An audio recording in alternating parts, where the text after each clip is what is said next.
Bonjour à tous et bienvenue dans notre point du jour.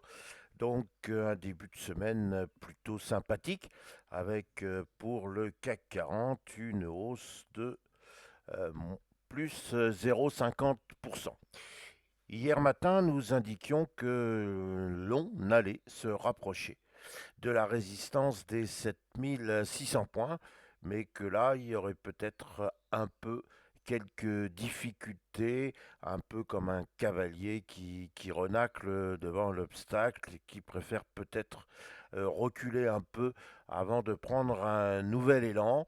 Et effectivement, on a vu que le CAC 40 a touché la résistance des 7600 points, mais il s'est arrêté là et finalement, il recule, pas de beaucoup, mais il faut constater que le CAC 40 n'a pas clôturé au plus haut de la séance. Alors il résulte de ceci une petite bougie assez significative avec un petit corps et une longue mèche supérieure.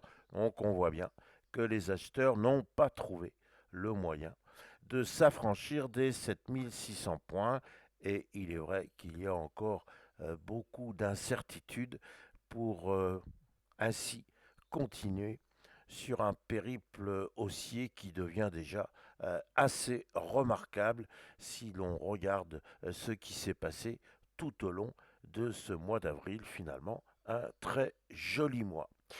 Alors aujourd'hui, eh bien, encore une fois, ça va être l'occasion pour le CAC 40 de montrer si il a quelques forces, s'il a quelques énergies pour s'affranchir des 7600 points. Nous pourrions dire qu'en l'état de la dernière petite bougie, il y a quand même un doute.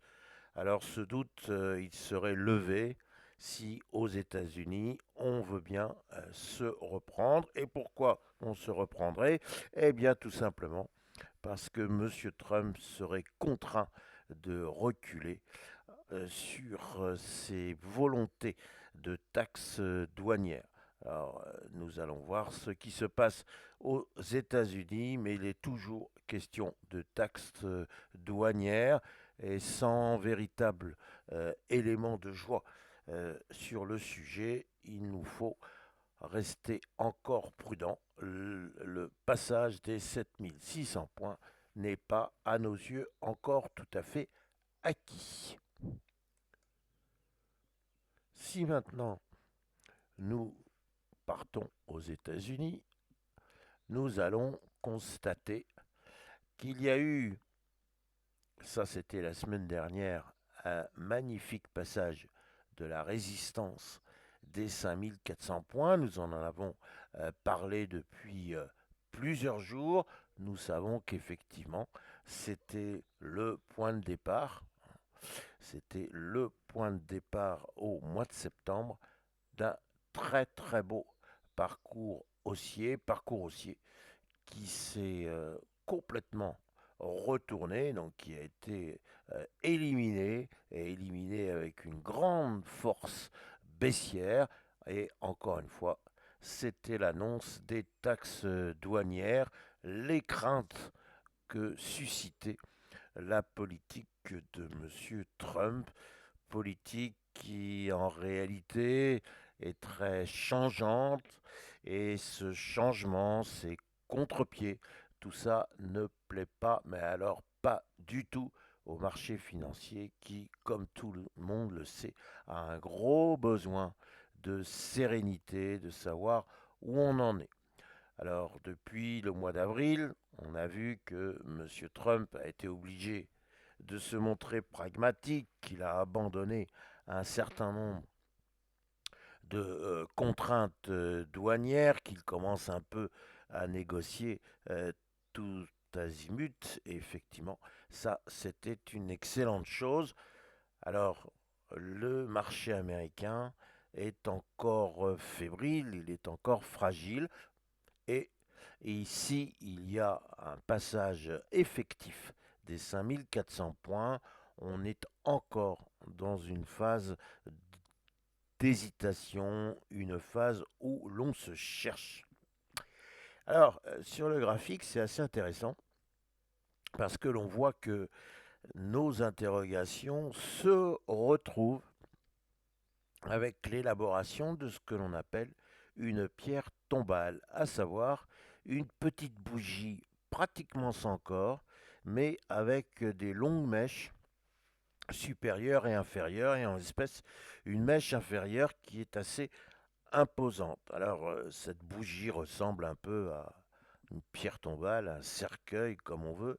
Toujours est-il que l'on se pose la question de savoir si le dernier mouvement n'est pas finalement en train de s'épuiser. Alors s'il s'épuise, ben, ça veut dire qu'il y a un risque de retournement. Mais une pierre tombale, c'est aussi une forme d'hésitation. Donc il peut y avoir cette petite pause, hein. On voit que le S&P 500 finalement est à l'équilibre ou quasiment avec 0,06% de hausse. Est-ce que c'est une hésitation pour venir dire cette fois on se dirige véritablement vers les 5870 points, ou au contraire, est-ce qu'il va y avoir un repli? Et nous rappelons ce que nous disions déjà les jours précédents, à savoir qu'il y a un magnifique gap dans cette zone et qu'il serait peut-être pas mal de venir le combler avant de repartir. Alors on pourrait imaginer que ce scénario se mette en place, mais encore une fois, c'est pas parce que un analyste graphique aime bien que les choses soient bien ordonnées et bien propres et que tout ceci rentre dans un cadre bien connu que pour autant les opérateurs obéissent le petit doigt sur la couture. Nous savons tous que les marchés sont espiègles et qu'ils font souvent des petites niches, des petites surprises. Voilà, donc encore une fois, attention, il faut maintenant regarder ce qui va se passer après cette pierre tombale. Alors cet après-midi, nous aurons quelques chiffres sur l'immobilier.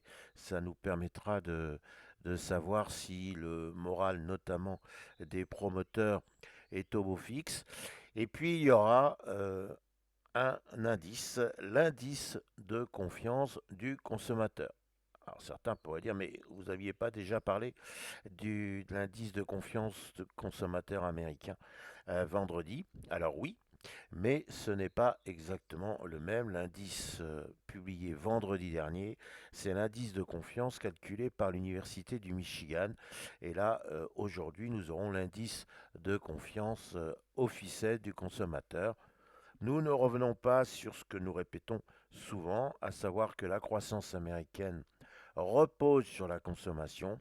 Il est donc très important que le consommateur américain conserve un bon moral et peut-être qu'il n'est pas très content avec les nombreuses dispositions entrevues par M. Trump qui, au bout du compte, vont créer une inflation et vont créer un surcoût pour le consommateur américain. Alors nous allons voir si celui-ci marque son désagrément, marque un petit signe d'humeur par rapport à cette taxe douanière.